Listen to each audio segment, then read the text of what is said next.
Hello, everybody, and welcome into the Pack a Day podcast. I'm your host, Andy Herman. You can follow me on Twitter at Andy Herman NFL. You can follow the podcast at Pack a Day Podcast.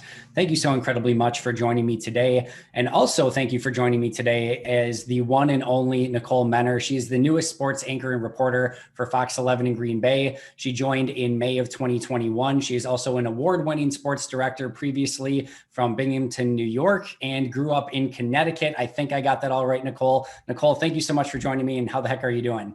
Hey, thank you so much for having me on. I am good. I've only been here, I guess, for just over a month, but it feels like it's been much longer, which I guess is a good sign when you move to a new city.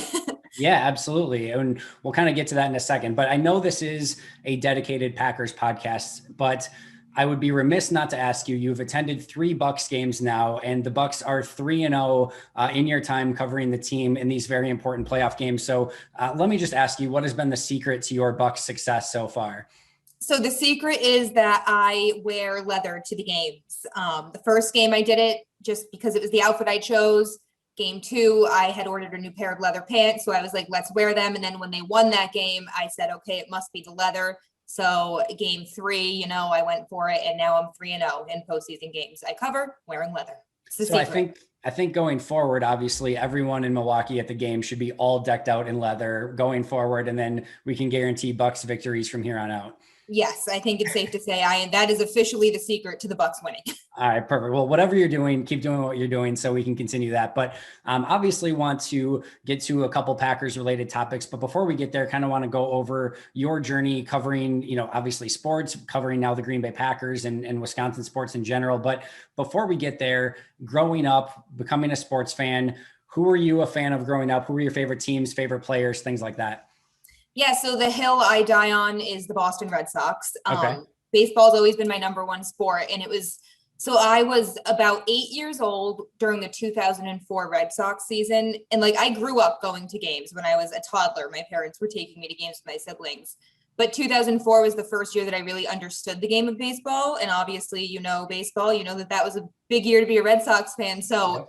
that was the year that I actually decided, like, oh, I want to be a sports reporter. I would stand in my living room with the TV remote and like fake ask questions after the game. Awesome. So it all comes back to that. But yeah, obviously my career has taken many turns since then. But yeah, here we are. I thank the Boston Red Sox for getting me into this industry. Yeah, I mean, obviously you're in the industry. Actually, I get to pretend I'm in the industry, so it's a little bit slightly different, but similar sort of story. So with me, my first game, my parents had season tickets. My first game that I was at was the Bengals game with Brett Favre, where he threw the touchdown to Kitcher Taylor, his very first basically appearance as a Green Bay Packer, where he took over for that moment forward. So just sort of one of those things that when you realize that's destined to be and destined to cover a team in some capacity, you just kind of go all out for it. Yeah, it's an awesome industry to be a part of. You call it a job kind of, because it's like, really, I get to do this for a living. It's been a fun ride so far. Awesome. I'm glad you're enjoying it. So kind of walk us through, how has that journey come along? You said there's kind of been some turns along the way. So how have you kind of gone from that moment at the, watching the Red Sox and doing the fake interviews to now becoming a true reporter and anchor for Fox 11 in Green Bay?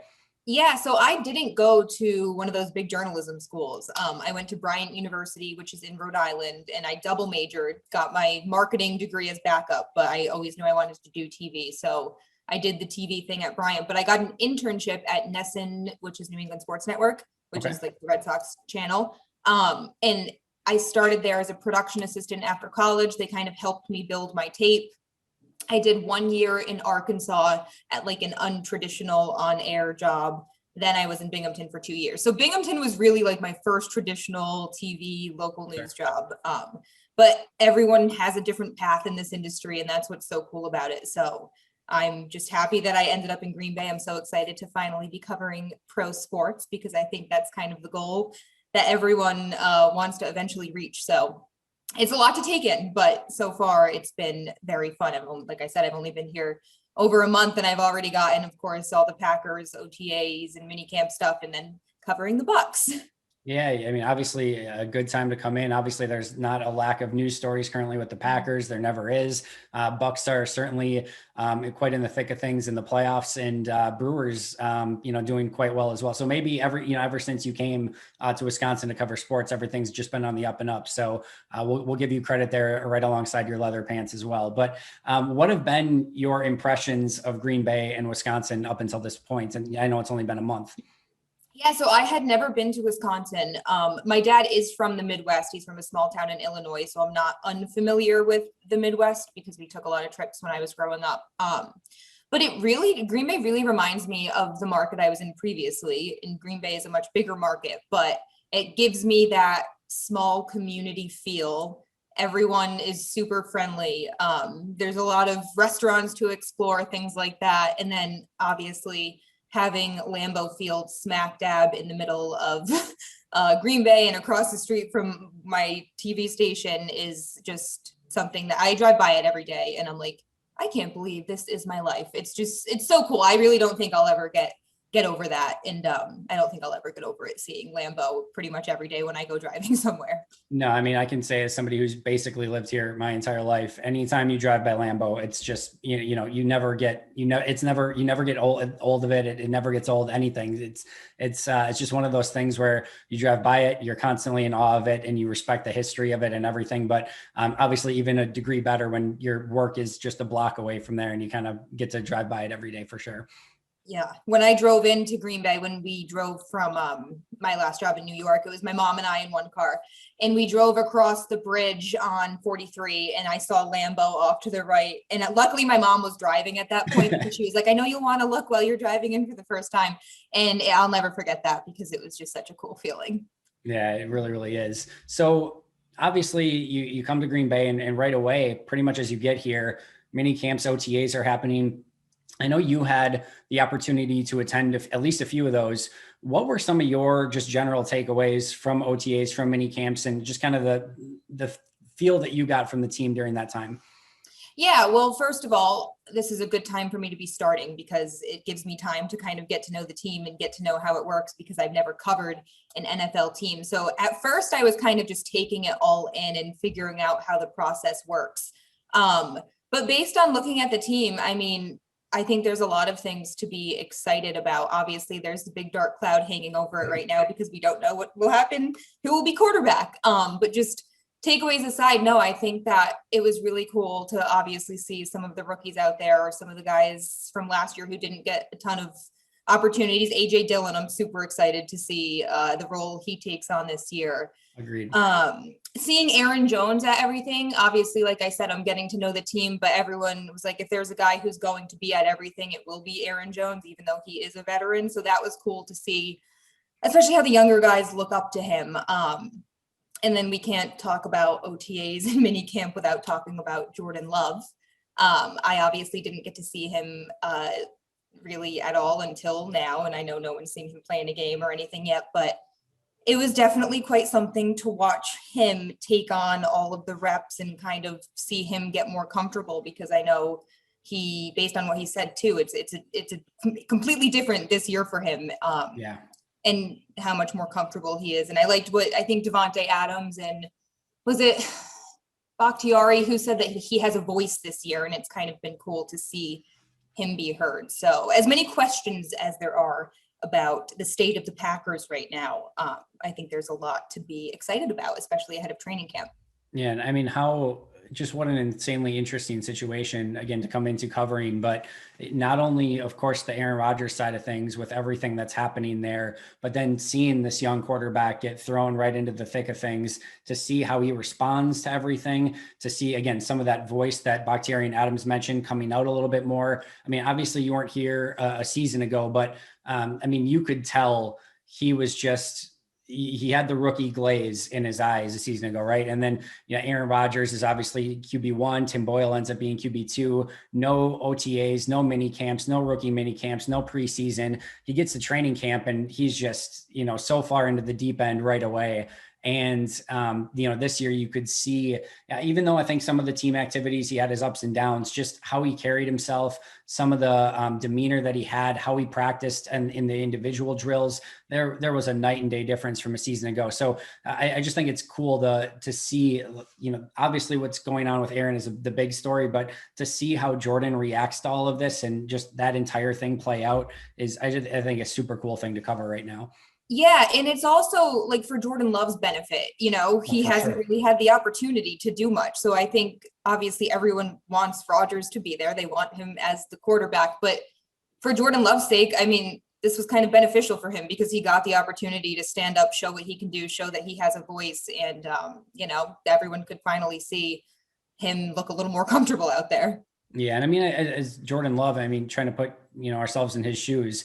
I mean, ultimately, yes, again, everyone wants Aaron there, but that's what you want, right? You want the responsibility. You want to be able to go out and show what you're capable of. You want as many reps as you can possibly get. So I think for Jordan, this is a huge opportunity, but I think for the Packers too. I mean, normally when you're developing that quarterback at this stage, if you do have a player like Rodgers that's there, they're not getting these valuable reps that are so important for them. So I just think this is a really unique situation all the way around, and unique might be the friendly way of putting it these days, because I think there's a lot of, people that are feeling a lot of different ways in regards to the topic, but for Jordan, it's definitely unique.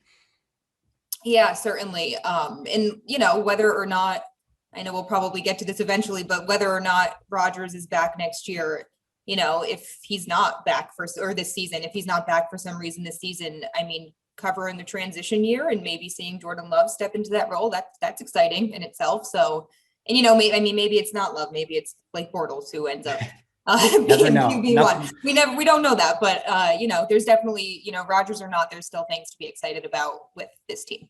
Nothing would surprise me at this point. It's still like the words coming out that maybe Blake Bortles will be the starting quarterback of the Green Bay Packers this year are still like jarring to me, like anytime that could even possibly, but like literally anything could happen at this point and nothing would shock me.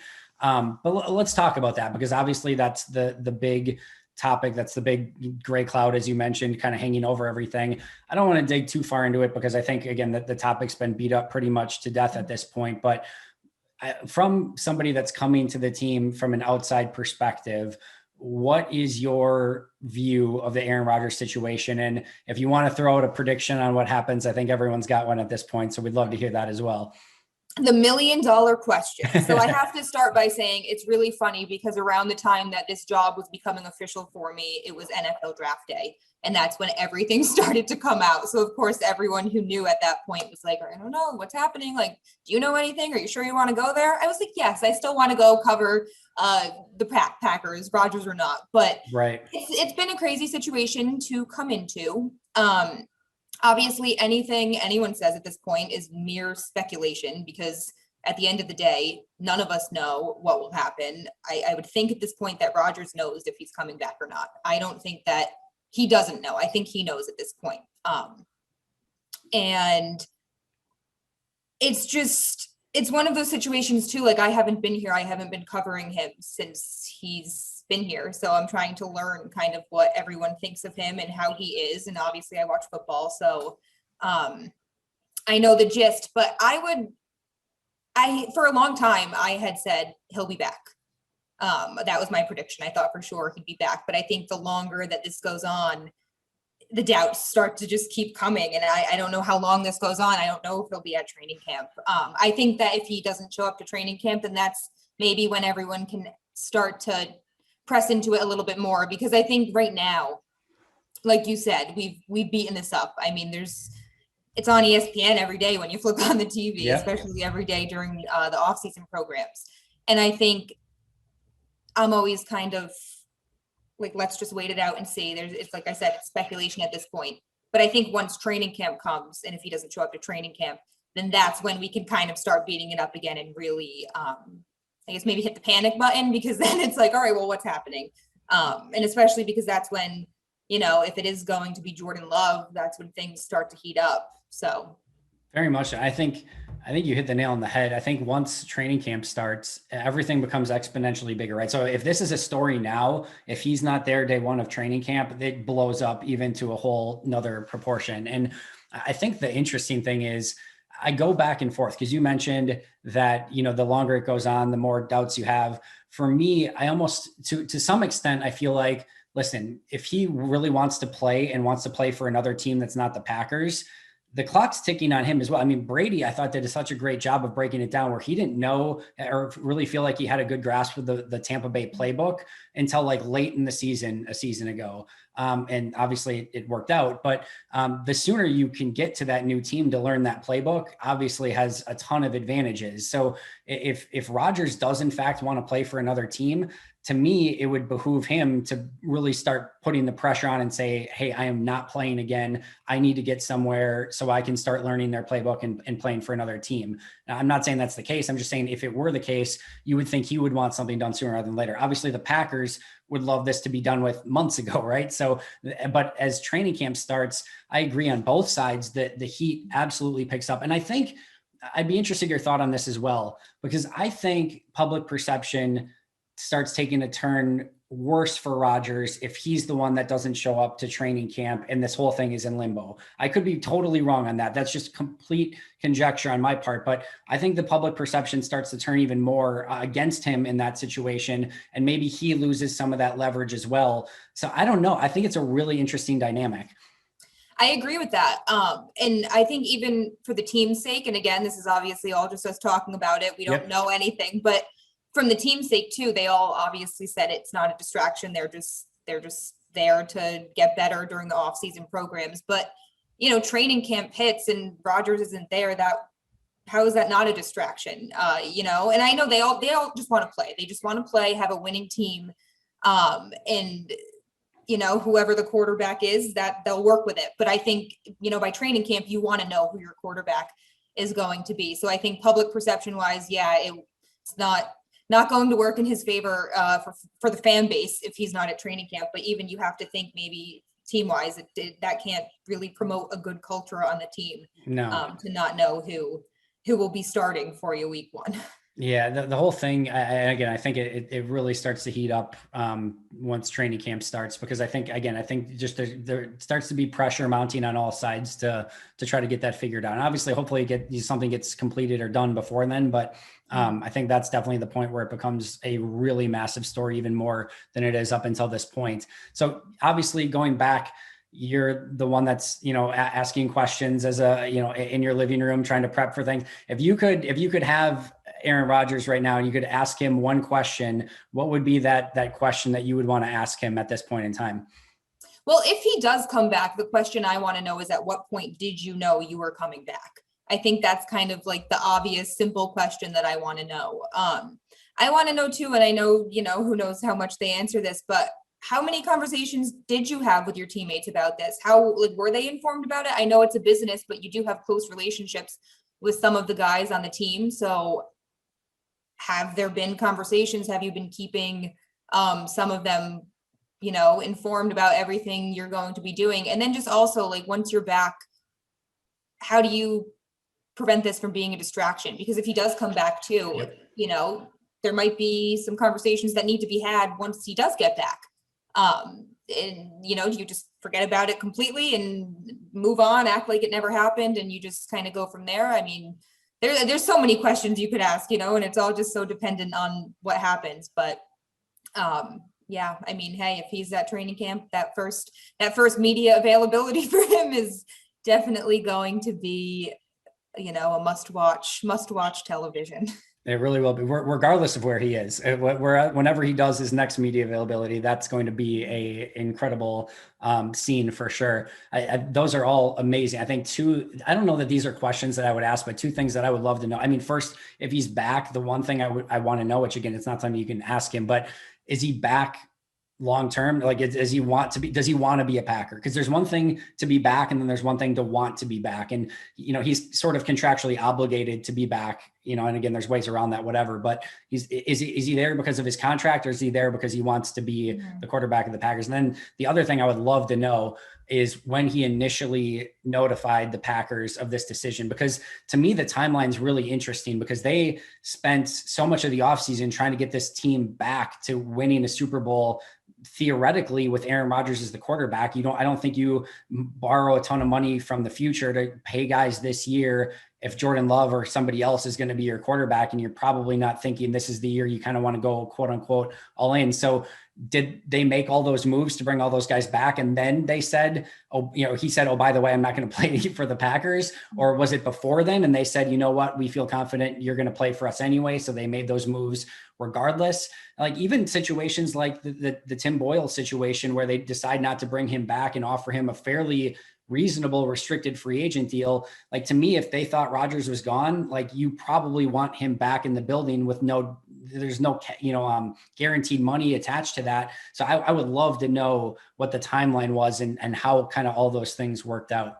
Yeah, the timeline is definitely, that's the key here. And I don't know if we'll ever get those answers, but right. Yeah, the timeline is very important here. And it would be nice to know what the order of events was and how it all went down. And then, yeah, I mean, if he does choose to come back, when did he decide that he was going to come back? Because like I said, I think at this point he knows if he'll be back or not. But yeah. I meant to ask you this as you were kind of going over, obviously coming to a new team and starting to cover a team for the, really the first time. Obviously you have a baseline understanding of like the Packers and the players and things like that. But how do you go about, I can't imagine like all of a sudden being like, it would be like me all of a sudden, knowing all this Packers, I've been like, tomorrow you're going to cover the Red Sox. And I'd be like, okay, I know some general Red Sox history. I know some of the players. I know baseball, but like, I don't even know where I would begin of how do you begin that journey of saying like, all right, I need to know the Packers, and how do you even kick that off? Not a note cards and notes. There you go. That's funny. It was sitting right next to me. Yeah. So it's intimidating, especially with a football team because the roster is larger. And you always have a benefit if you're covering a team that you grew up watching and that you were a fan of, that's a benefit. And obviously that wasn't the case for me with the Packers. So it's kind of a day by day thing. Like I said, I started at a great time. I was able to go to OTAs and kind of start to get the gist of the team. It takes a lot of research, obviously. I want to know everything that I possibly can before even training camp starts, let alone the season. So it's just on my off days, taking the time to read the history and the books like that, make the flashcards, study the numbers, know the ins and outs of every player, take notes on the interviews that we did during OTAs, and then have those when training camp starts and during the season to kind of look back on. But it's overwhelming, I'll be honest. I mean, learning a football team, and I'm the type that I want to know everything. I want to, I want to be able to find different angles than maybe other people. So it's kind of just, being dedicated to what you do. And I consider myself obviously very dedicated to what I do. So I'm getting caught up to speed. I'm hoping by training camp I have everything down, and then especially during the season. So it's a lot, but it's exciting. It's so fun, and I love to do it. So I don't mind taking time on my off days doing the flashcards and things like that. That's awesome. If only there were a 365-day-a-year podcast that could get you ready for all things Packers related. Well, do you remember when I first met you, I said I was listening to some of your videos and podcasts, and I was like, this was helping me get caught up to speed when I first started. You're the best. I appreciate it greatly. Before we get you out of here, we talked about obviously the Rodgers stuff and some of the things that have happened, but regardless of what happens, what are some of the things that you're most looking forward to when you're covering the team this season? Yeah, well, I guess in general, I'm just excited to be covering an NFL team, hopefully to travel a little bit. It sounds like I should be. So I'm excited to see some new stadiums. But, I'm excited to see, Rodgers or not, like I said, if he's not there and we're covering the transition to the Jordan Love era, that's exciting to cover a transition. Maybe a fan wouldn't say the same thing, but that's an exciting angle for a reporter to have to cover. So I'm excited to see how that unfolds. I mean, obviously the Rodgers situation, as much as everyone is sick of it, that's still an exciting sports thing to cover. I mean, it's national news that we see on TV every day. So that in itself is something I'm kind of excited to see unfold, but also just like covering the Packers, right? They are a franchise that has so much history, and the fan base here is crazy. In a good way. So I think just being able to cover a football team where people care so much is something that's really exciting. And it's fun, like interacting with the fans on Twitter is something that I have a lot of fun doing. I'm hoping, we don't really know what access is going to look like. And Right. so kind of waiting on that, but getting to know some of the players, hopefully, I don't know, even if that's over Zoom.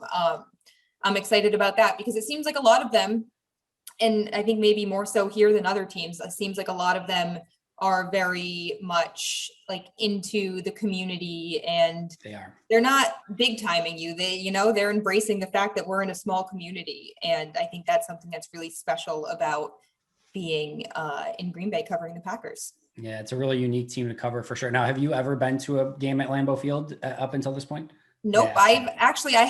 I interned when I was interning with Nesson. I covered Patriots games with them. So I've never even been to a football game as a fan. I've only been as an employee. So gotcha. Obviously I won't really get there as a fan this year either, but I'm still excited to experience it. I took a tour of the stadium. Actually, my parents that week, they moved me here. I was like, oh, well, we have to go see the stadium and kind of go see it. So we did get to go inside. I had no idea there were bleachers. I had no idea there were actual bleachers. There are still actual bleachers. It is an incredible place. Still some of that old school tradition. It's all amazing. You'll enjoy the heck out of it for sure. Insanely appreciate you taking some time to chat. Before we get out of here, any final thoughts, anything else you want to go over? Where can we follow you on Twitter? All that sort of fun stuff. Yeah, you can follow me. My username is very unique. It's just at Nicole Menner. But no, yeah, I mean, I hope viewers know too, that like, if you're watching me, I just hope they know that I love what I do. And I'm hoping I can bring something extra to the table and maybe inform them of something they might not know. But yeah, I mean, I'm just so excited. I really get goosebumps, most days when I'm working, because I'm like, I just can't believe I'm so lucky that this is my job. But so far I'm loving Green Bay, and I'm so excited to be here. And thank you so much for having me on. Yeah, I appreciate you coming on. Your excitement and everything is very tangible. You can tell, so you're going to do just an incredible job covering it. Super excited to see how everything goes. Obviously, this upcoming season with you getting to cover it for the first time, and have no doubt whatsoever that you're absolutely going to kill it. So again, appreciate you so much for taking some time. For those of you listening or watching, you can follow Nicole's reporting on Fox 11 News in Green Bay. Again, you can follow her on Twitter at Nicole Menner. That's Menner. You can follow me on Twitter at Andy Herman NFL. You can follow the podcast at Pack-A-Day Podcast. Make sure to subscribe if you have not already. That's going to do it for us today. But until next time, and as always, go Pack Go.